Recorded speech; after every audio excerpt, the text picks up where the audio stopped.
20,000 रुपए खर्च होते हैं तो मेरे उस जगह पर 1,00,000 रुपए खर्च होते हैं। इसलिए मैं अपने लाभ के लिए नहीं कर रहा। हम ऐसा कर सकते हैं कि हर 3 महीने पीछे, हर 3 महीने पीछे किसी भी धाम में किसी भी वक्ता की कथा हो रही हो, टीवी पर आ रही है, पट्टी चल रही है, धाम का नाम आ रहा है, धाम का नाम आ रहा है, और उसमें खर्चा क्या लगेगा वो भी आ रहा है, कितने रुपए इसमें लगने वाले हैं। 1% की कह रहा हूं मैं, केवल 1%, 10% नहीं। और केवल मैंने जो ये कॉन्सेप्ट तैयार किया वो ये किया है कि हर 3 महीने के पीछे एक कथा सुनने के लिए एक गृहस्थ चला जाए, तो एक कथा में उसके 7-8 दिन लगे कि नहीं लगे। हर 3 महीने पीछे एक कथा होगी तो साल में 4 कथा हो गई कि नहीं हो गई। साल में 4 कथा हो गई तो पूरा 1 महीना हो गया कि नहीं हो गया, पूरा 1 महीना हो गया। अब मान लो फॉर एग्जाम्पल हर कथा में 20,000 रुपए खर्च हुए, तो साल में कुल 80,000 रुपए खर्च हुए। 80,000 रुपए खर्च हुए तो मुझे नहीं लगता कि यहाँ पर जितने श्रोता या हमारी कथाओं में जो भी 1,500 श्रोता होते हैं उनमें से 1% कमाई उनकी 80,000 से ज्यादा, मतलब कमी रहेगी ये 80,000 रुपए, बल्कि कमाई बहुत अधिक होगी।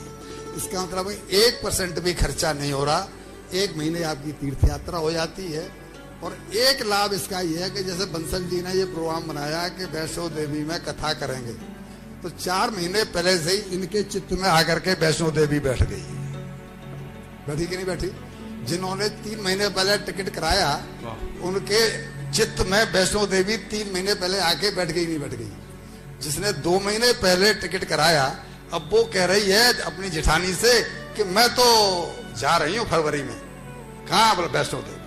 बात में पड़ोसी से, अड़ोसी से, रिश्तेदार से, सबसे मैं तो जा रही हूं, मैं तो जा रहा हूं, इन दिनों में मैं यहां पर नहीं रहूंगा। तो वैष्णो देवी बार बार चित्त में आई कि नहीं आई? तो चित्त में धाम आ गया, भगवान का नाम आ गया, और जो 1% भी नहीं खर्च कर सकता अपनी कमाई में, अरे बाबा इतना तो व्यापारी धर्मादा में उससे काट लेता है, व्यापारी से, दूसरे से धर्मादा होता ही नहीं तो बनियों में, उससे काट लेता है। और फिर बाबा अगर 80,000 रुपए 1 साल में लगे तो 10-5 साल का ये जीवन है, 10-5 लाख रुपए हम कम छोड़ जाएंगे। छोड़ के तो जाना, लेकिन जीवन में सात्विकता प्रवेश कर जाएगी कि नहीं कर जाएगी? जो कहता है कि नहीं कर जाएगी वो जरा हाथ उठावे।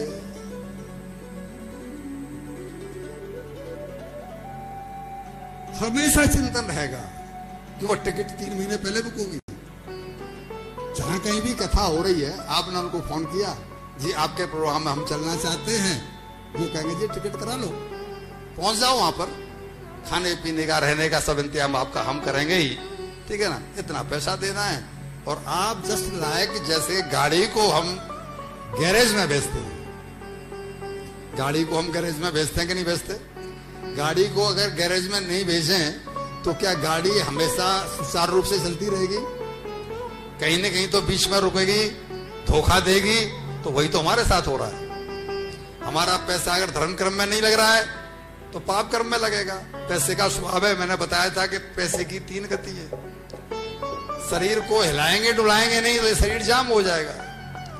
खाना तो हम बजाय 2 टाइम के 4 टाइम खाते हैं, और चलने के नाम पर चूंकि हमारे घुटनों में दर्द है, हमारी पीठ में दर्द है, हमारी कमर में दर्द है, चल नहीं पाते, शरीर बेडौल होता चला जा रहा है। अगर हम इस कॉन्सेप्ट को अपना लें तो मेरे ख्याल से जीवन सुचारू रूप से हो सकता है। लेकिन ये मैं अपनी कथाओं के लिए नहीं कह रहा हूं, मैंने इसलिए कहा कि अगर आप मेरी कथा में भी जाएंगे तो मेरा अपना कोई हित नहीं। जहां आपके 20 लगेंगे वहां मेरा 1,00,000 रुपया लगेगा, क्योंकि मैंने संकल्प किया हुआ है, कोई भी आयोजन करवाता है मैं वहां पर अपना 1,00,000 रुपया, लेकिन आपके हित में जो हो सकता है, मुझे लगता है कि ये कॉन्सेप्ट ऐसा है कि हर व्यक्ति का 1 महीना धाम में व्यतीत हो जाए। चलिए, मेरी बात को मैंने कह भी दिया कि मेरा कोई लाभ नहीं है, इससे हमारा लौकिक और पारलौकिक दोनों काम सध रहे हैं। इसको एक लाभ ये देखिए कि बहू बेटों को मालूम पड़ जाएगा हमारों को। अभी हम फिक्स फर्नीचर बन के बैठे हुए हैं, फिक्स फर्नीचर बन के बैठे हुए घरों में, और तब हमारी बहू को मालूम पड़ जाएगा कि हमारी मम्मी तो 3 महीने पीछे फिर जाने वाली हैं कहीं पर, फिर 3 महीने पीछे कहीं जाने वाली हैं, फिर 3 महीने के पीछे कहीं जाने वाली हैं। तो उसको भी लगता है कि ये तो आने जाने में अब लग गई, इनका जीवन अपने अलग किस्म का हो गया, ठीक है ना। अब तो ये घर में जस्ट लायक मेहमान हैं, हमारी कद्र होने लगेगी, फिर हम फिक्स फर्नीचर नहीं।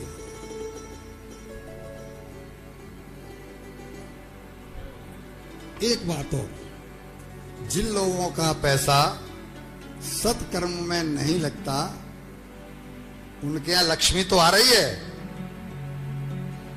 लेकिन कैसे आ रही है? किसी ने सुना ये बात?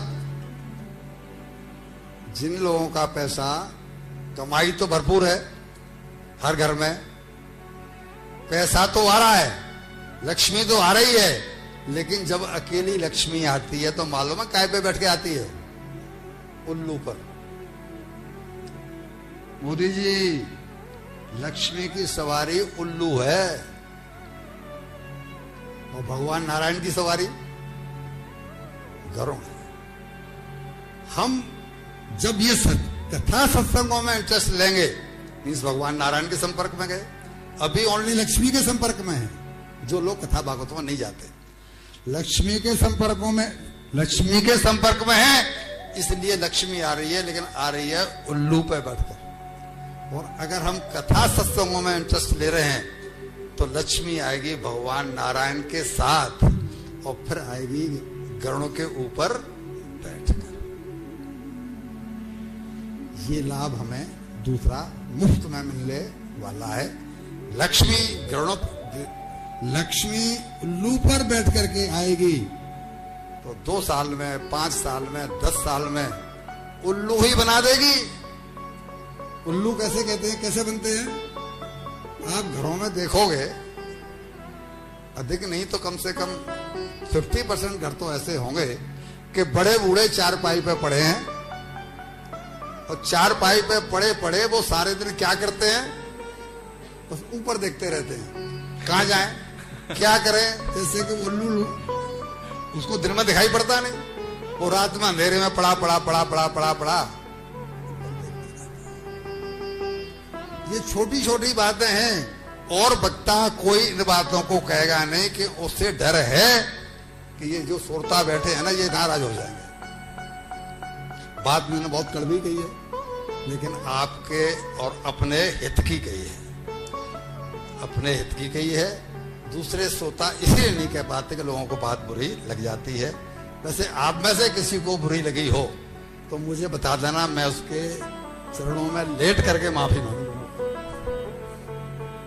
मुझे कोई शर्म नहीं है। क्यों? कि मैं आपको अपना मानता हूं, आपके हित के लिए कह रहा हूं, वरना मेरे को क्या फर्क पड़ता है भाई, आप नरक में जाओ स्वर्ग में जाओ, मुझे अपने से मतलब रहना चाहिए। लेकिन थोड़ा सा आगे बढ़ करके मैं इस बात को कह रहा हूं, आज नहीं करोगे पछताओगे, उम्र बढ़ती जा रही है।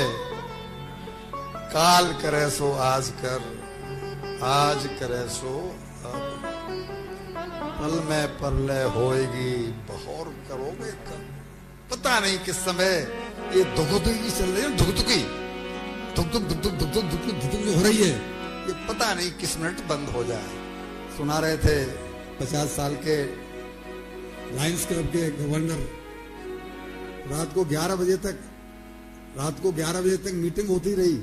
लायंस क्लब के गवर्नर है वो सुनील बाजोरिया, और सुबह 5 बजे मालूम पड़ी कि जी वो तो चले गए, और मीटिंग हुई तो दूसरे दिन के प्रोग्राम ही तो बने होंगे, क्या मालूम किस समय दुख